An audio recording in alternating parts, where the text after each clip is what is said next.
अरे ओ संगी हा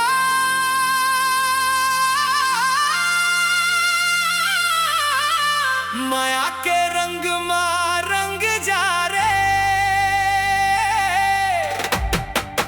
ढोल बाजे मन नाचे आज झूमे सारा गाँव रे।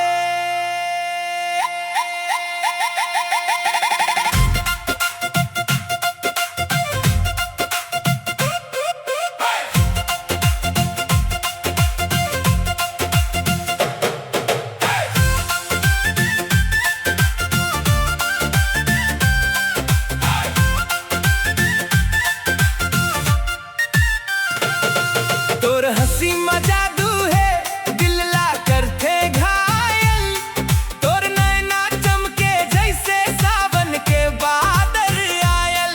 गली गली गूंजे नाव सबो करे तारीफ, ते हंस देवे एक बेर मिट्टी जाही मोर पीर।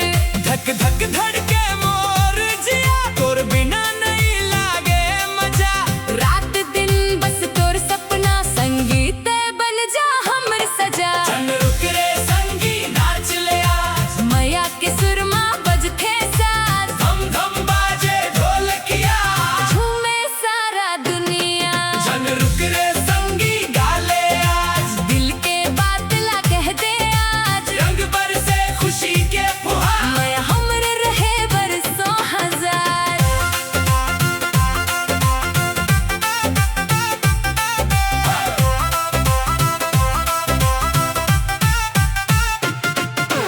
तोर संग चलना मोला लागे त्योहार, मुस्कान तोर बन गे मोर संसार। नदी जैसन बहत है सपना, संगीते हंस दे खिल जाते अपनापन।